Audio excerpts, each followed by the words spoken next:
Welcome back, everybody. It's another episode of the Nonprofit Show. I am joined by two of my all-time faves, Wendy F. Adams and the amazing Jason A. Champion. Hey, everybody. Welcome to the Nonprofit Show. Hi. Hey. This is going to be a lot of fun because we're going to be talking about the party circuit and not just the party and the champagne and the fun, but how many auction items do you really need? Is more better?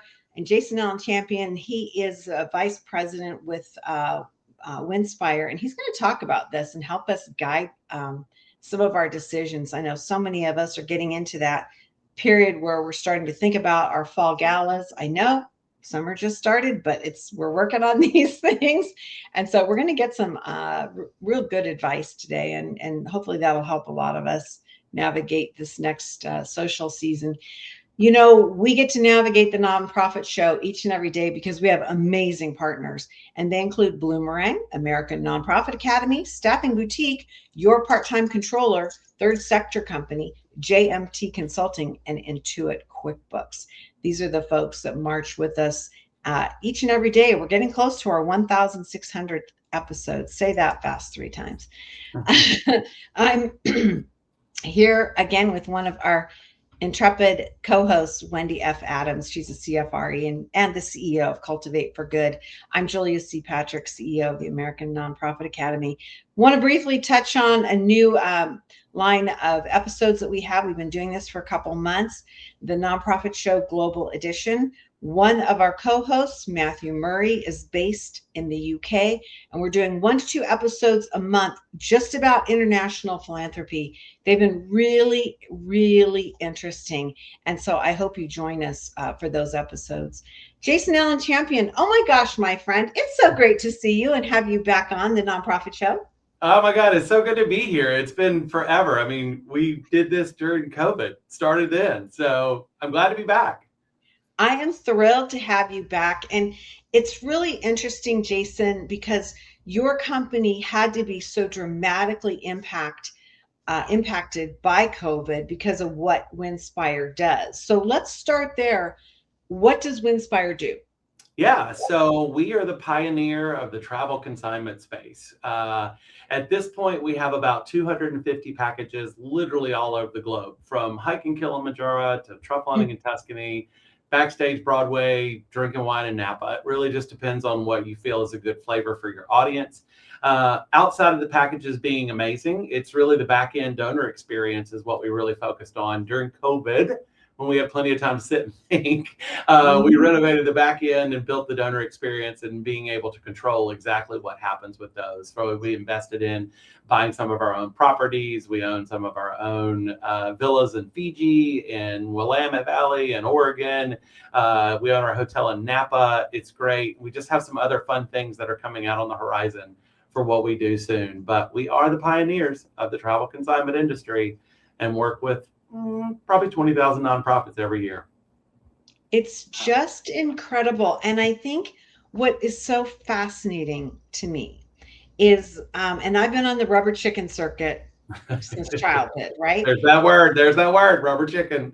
Well, it's true. And the thing that I find so interesting is that most people who go to these events and bid on these packages have no idea the back end piece. They just think, wow, this nonprofit really has their stuff together because they got this fabulous trip to Tuscany. I mean, Is that fair? It's fair. I think during COVID, though, we had more people come to the realization that, you know, not every nonprofit's going to be able to fulfill tickets to meet Manuel backstage at Hamilton, right? So They figured that they are working with some sort of services, and that's where we've been able to step in with 2 decades of service. And provide that security and sense of feeling and community, because our job is to get the donors as excited as they were when they raise their hand as to the time they get on the plane, making sure that they're excited and supporting their organization. Right. And I love you're doing it with education, like all of that. You're educating along the way. This is how to do it and how to do it well. Yep, exactly. It's really interesting. Well, let's ask the big question. I mean, we have a lot of big questions for you, but let's start off is with so many choices. I mean, you ran down some amazing opportunities that Winspire's managed and putting forth. What's the perfect auction item? I love this question because there are so many perfect ones and there's so many bad ones. The thing is while we want nonprofits to get donated items, you don't always have to use all of them. And you need items that are going to garner money, excitement, and create that fury in the room to get people bidding. The perfect auction item is working with your donors, ticket holders, and sponsors pre-event. And when I say this, I started implementing a lot of conversations with our nonprofits of survey your donors, ask them what they're wanting. Send out a simple Google form and say, look, we're creating an immersive experience this year with our auction and would love your feedback. What are you doing there? One, everybody loves to provide feedback, right? That's why we have social media. Second of all, you're letting them have a choice in what's going on, because while we have 250 packages all over the world, like if you and I are sitting here and trying to decide on what that perfect one is, and we say, okay, let's go to Cancun, and then you send out a survey saying we have a beach vacation and everybody picked Belize, well, what should we pick? We should go with Belize. So having that perfect item is listening to your donors and what they're providing feedback. And in that survey, Julia, 5 questions. If we had a major sporting event, what would you pick? Masters, Super Bowl, Formula One. If we had a beach vacation, if we had a city vacation, if we had an international vacation, and the last one, where do you want to go? Ask them. And if you don't ask, you don't get. And this just gives you a little more security walking into that event, knowing that you picked something that people have already raised their hand for. You got the buy-in before they walk in the door and tap the card. I love it. Check. Yeah, it's so interesting because I think that we assume we know what's going to work, and that's probably only based on what we've seen other nonprofits do versus asking our donors. Yep, exactly. And what does that word assume do? Right. Come on now. We're on television. I'm not going to say that out loud. It'll be censored. This is a family show. But we all know. Yeah, we all know. Okay, so go ahead, Wendy. I was just going to say, we keep saying the same word. Ask them, don't assume, ask them. It's the same theme throughout how we engage with our donors all the time, or how we should. Right. Nothing new, right? Let's ask and get them to give that feedback. It's a gift, and know that they're bought in. I love it. And so simple, yet why do we step away from it? How did we go off the rails on this? So we've talked to our donors and we've queried them, and maybe we've gotten some answers that we didn't expect. How should we be thinking about these bidding opportunities? Should we be like, holy moly, we just got to have more so that we get everybody in the room? Is that a good approach or not? Quality is always better than quantity, right? Regulating what you're doing, because you also want to build that sense of excitement and like, oh Lord, I'm going to run out of this. I got to have this. I got to have that level of like, I need to buy that tie. I need to get this done. You got to have that level. But again, goes back to the same thing we just said. If you don't ask, you don't get. You need to have things that are appropriate for all values in the spectrum. You need things that are in the 500 range that people could easily grab and run with. You need things that are in the $20,000 range, because that is a clientele that if they bought a $100,000 sponsorship, they're booking those vacations to start with. So make sure that you have a range of stuff. But again, quality over quantity, and just because you got it donated does not mean you need to use it. You probably need to say that 4 more times. Yeah, I'll hashtag that one. Okay, just because it was donated doesn't mean you need to use it. Hashtag that.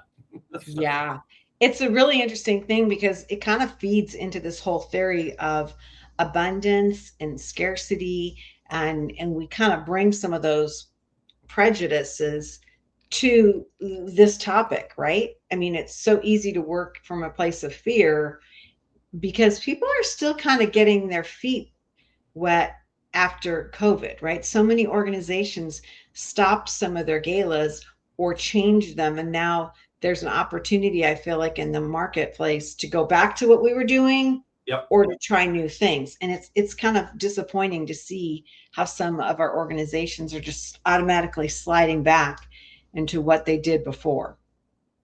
Yeah, and it is the ones that were innovative that have continued to move forward in different directions have great, and they've added to what they've done. Sure, they may still have some sort of a resemblance of a traditional gala, but they added to, which they opening up that donor database, finding younger donors, getting them engaged, because that's the biggest struggle everybody's having. You know, you got a couple of different types of donors that are walking into a room right now. You've got your donors that are going to write the check, the $10,000, Dr. Smith, thank you. This is what they've always done. It's what they've asked for. It's 60 plus. But then you got your 45s to 60s that are looking for something in return.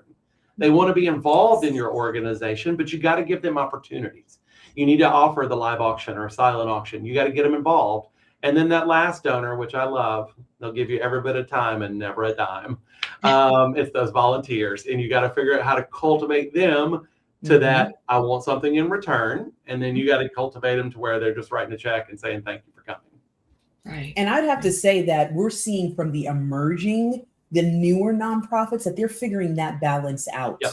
Because they don't have so much of that mindset of this is how we've always done it. And so that's been exciting to be able to see. They're open to, let's try this thing and make sure that we are addressing all of the stakeholders. And for that, it could be a little scary, but they're willing to do it. And so that's where we can learn from them.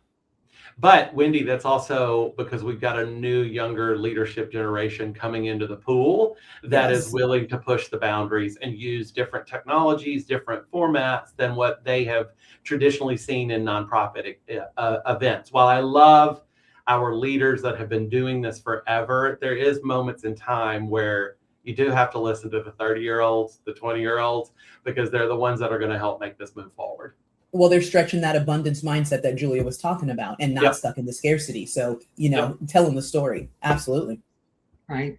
I think there's a new way to manage nonprofit in so many forms and fashions. I mean, from HR to accounting to just marketing, everything. And I just feel like, Jason, this is like one of those moments where we can fold innovation and courage into this part.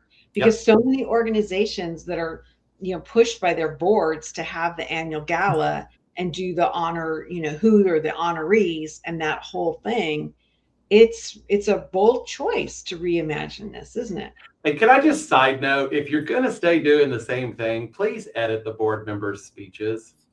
Just a little side note there. We don't need the 45-minute acceptance speech. There's a reason the Oscars play you off stage. We're on a program. We got stuff to do here. Edit that stuff. Don't just be like, okay, good luck. They'll do a wonderful job. Right. No, I love that you said that, and amen to that, brother, because it's, there's been moments in my life when I'm like, I will never get this time back because it just drones on, and it's an event killer. So let's talk about that a little bit more, that excitement and the energy in the room. How do we create that bidding excitement and get that attention so that when the live auction happens, folks aren't just getting up and heading to the cocktail bar? Yep. Well, I mean, you would have already think about the process of what we've already discussed of surveying your donors, getting them excited pre-advance. So at that point, then when the live auction comes around, they're already kind of on the edge of the seat, ready to go. So you've got that level of excitement from those people that already raised their hands of saying they want certain items, right? The second task of this, and so help me, please do not hire the Weatherman to do your auction. They are amazing at reading a script. They cannot read a room. And then board chairs, executive directors, you have been asking for money all year long. Stop doing it at that moment. Stop. Let someone else that's a professional and hence step in. Hey, all my auctioneer partners that are listening to me right now, I support you 1000%. We push you out there all the time, but hire a professional benefit auctioneer that understands a high level of empathy, understands your mission and can read a room and bring that excitement, because they typically bring ringmen and women with them to be in the crowd, pump them up, get them excited, like give the microphone, do a little jab, that is what is going to bring an excitement, because at this point, that's also part of the show. It is a show, and you've got to get people excited to be able to spend money. They got to feel like they're a part of it. And that's what that team does. Exactly. Yep, absolutely. Yeah. I also appreciate that you redefined the auctioneer thing. There is a classification of benefit auctioneer. Yeah. It's a highly trained, specific thing. These aren't people that are coming from, let's say, a cattle auction and then throwing on a tux and moving into your event. It's a very specific way to go about it. And I agree with you. Again, being on the rubber chicken circuit, it's so dramatic, Jason. Yeah. The difference between the energy of the room, but also, frankly, how much money is raised. Yeah, exactly. Because they're well-versed, again, in your mission. They understand what the goal we're trying to do tonight. And they have that level of expertise that is going to drive that dollar range to help you reach your goal. Because there's always more. There's always more. And these folks are entertainers. They're skilled educators of your mission and understanding why they're on the stage to get that money to raise the money to support your mission, to support your programs. Yeah. I mean, you're not cooking the rubber chicken. You got somebody else to do that. Why would you look at this any other way? Right. Bring in the expert. Well, why would you leave that moment up to, okay, I'm gonna get Dr. Smith, our board chair, and let him try to do it? Like, what? I mean, I hope it's not a strategy. Hope is not a business plan, folks. Hope is not a business plan. No, it's not. And I think that it's fascinating to me how reticent some boards are to bring that person in. Mm-hmm. But it seems to me that once they do and they have that professionalism, they never go back. Nope. You're exactly right. They just have to experience it once. Yeah. They saw the difference in what happened. And the communication skills, what they're doing. Again, they're trained to do that. Executive directors, development directors, yes, you're trained to raise money, but traditionally you're trained to raise money in a setting of a one-on-one conversation, not in a room full of 400 people sitting there looking at you like, what do we do? How do we do this? Jason, you said it really well. They've been doing it all year. Like, take a break. Let them see. Let the stakeholders see you in the vein of I'm just like you, sitting there taking it in, excited about the mission and the vision expanding. And so, yeah, it's a whole different look that changes the next time you do have that one-on-one conversation with a supporter. And hey, pro tip: executive directors, development directors, these auctioneers are going to make you look good. You've done your research. You found the right person. They're going to make you look good. It's time that you also get celebrated in this moment, that you've made the right choices for the organization. You brought the right people into the room and you've done what you were supposed to do. Now let a professional handle it. Great point. Yeah.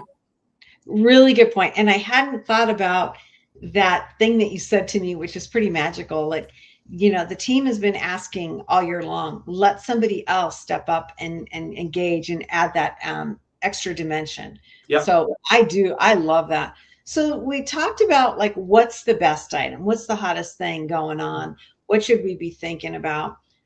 Help us understand, once we've gotten the picture of what's going to work in our community, in our room, our volunteers and our donors, how do we determine that number? Like, what should that look like? Yep. That's a great question. And this is where people struggle, because they get so much donated and then they're like, how do we use it? You got to remember, look, you go out and you get an Outback gift card donated. You get a Botox certificate. You get this and that. They're only going to bring so much, right? So take some of those donated items, package them together, make it a spa day, whatever. But finding the right number is typically, we judge it off number of attendees. And I traditionally say one item for every 4 to 5 people. And that's how I judge it from there, because then that's giving you that sense of scarcity. It's also giving you the sense of exclusivity within all of that. And it gets people excited, because if I went in a room and there was 350 to 400 people and I see 40 auction items in a silent auction, okay, I can breeze this 2 or 3 times. I can find something out of that. You know, live auction, 1, 2 major tentpole items, and then 2, 3 auxiliary items, never more than 6. And I know that's going to ruffle some feathers when I say that, but 6 live auction items is a good, solid core. Because, and I'm going to tie us in because this is about us, right? You know, the good thing about our packages is you can sell them multiple times. So you're not losing donors. You know, you're bringing more people into the fold because you're able to sell these multiple times. Because what happens when you get something that's donated, it's one time, right? And you only raise so much money on it. With our packages, you can sell multiple times, raise twice, quadruple, trillion times if you want to. All that kind of great money that's coming in the door that really, truly, that you didn't have to work so hard for. Now, flip side of that, donated items are great, but use services like ours, because you should be out raising money for sponsorships, not getting donated items. Remember that. Remember that. Yeah. No, I agree. I think that a lot of times with the whole gala management, you're taking the time and the talent of a team and really putting it towards things that are ridiculous. And you know, your development team should not be determining the color of the linens. It just makes me crazy, right? I mean, it's you've got to be rethinking this in a way that's a lot more strategic. I'm fascinated that you would take and really apply this formula to the number of people in the room. I think that's genius. And I don't think I've ever heard of anyone actually say that. I really like that, Jason. That math is mathing. When you said that, I was like, whoa. Yeah. No, me too. Me too. Well, because look, everything is math. As much as I hate math, everything is math, and everything is sales. As much as I hate sales, everything is sales, right? So you've just got to create that experience to where there's just enough that people are like, I got to pay attention to that. Because I can tell you, I go to so many events sometimes and I walk in and there's 150 items. I lose interest. You lose interest after you walk past 5, 6, 10.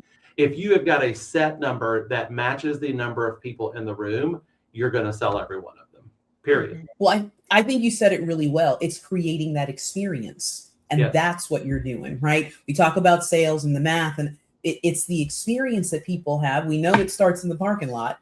Then once they walk inside, how do we continue that urgency space that, oh, I'm here, I get to be here, not that I have to be here. That's great. Yeah. Jason, let me ask you this, and this is a little bit of a curveball question, so get up your catcher's mitt. How do you perceive the modernization of this process? The paddle cards versus using something digital, you know, that whole ecosystem has changed.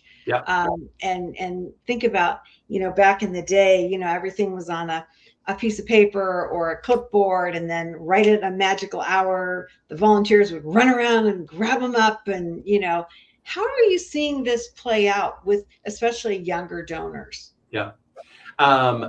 Modernization of the nonprofit world, you know, traditionally we're still 15 years behind. Yes. I mean, I just, to be honest, we're still 15 years behind.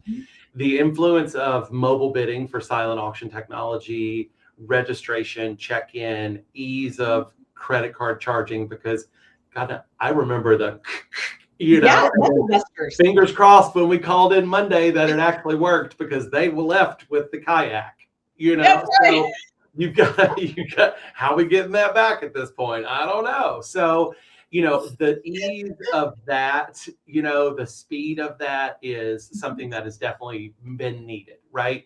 The pen and paper bid sheets, that has gone to bed. If someone tells me that you're doing pen and paper, I'm coming to your house and I'm going to teach you how to use technology firsthand. I'm just going to teach you, because you're losing out. You're losing out on so much stuff. Now, as far as the paddle raise, it should never be technology. I did, and this, all of my partners are going to get pissy when I say this, but the paddle raise is something that needs to be an intense moment. And even as speedy and fast as some technologies are, it still needs to be instant. You need to have that instant gratification because two things are happening. One, you're getting other people to see you in the room. You're making that. So there's a little bit of ego behind that people are wanting to donate, right? And two, it then encourages others. So it then tells people, okay, hey, my table, I just donated $500. Everybody at the table's like, okay, I guess I'll do it too. So there's a little bit of a guilt and FOMO that goes into that as well. So I would never use technology for the live paddle. I would do everything else technology driven, 100%. With Jason, I just real quick, Julia, I experienced that earlier this year, and that's exactly what happened. They did bring the technology into the paddle, and as quick as it is, it was not. We found a delay at a certain point in time, right? And it could not keep up, and you saw the momentum shift. And I think that that's something it'd be interesting to see what they decide to do with the next if we go away from in that setting and we go back to the actual paddle. Yeah. Jason, do you feel like the paddle raise should be done by the professional benefit auctioneer as you lead into the live items? Or I've been seeing more and more organizations actually do the live paddle raise kind of like as the salad is being served, like way up front, as opposed to closer to the actual auction time. What are your thoughts on that?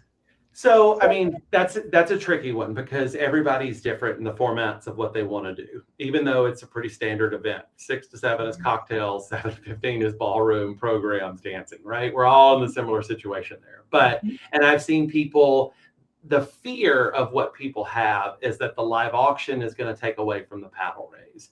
And then I hear people say, well, they're scared the paddle raise is going to take away from the live auction because we're going to raise more that way. So I've seen people break it up and do 2 live auctions to start with to get the excitement up and get it going. Then they'll run into salads and do dinner, and then they'll do a bit of the paddle raise. Then they'll go back to the live auction. So it's really just a format. One thing you have to remember, you cannot exhaust your attendees. They're also drinking. It's been a long day from whatever they've done. On a Saturday, they've been working in the yard, whatever else. They're coming. They want to have a cocktail. They want to socialize. But you can't keep them on edge the whole time. It is like any other event. You got to have a roller coaster feeling to make it all work and smoothly and really be able to digest what's happening. So, do the paddle race first, then do the live auction, because those are 2 different people.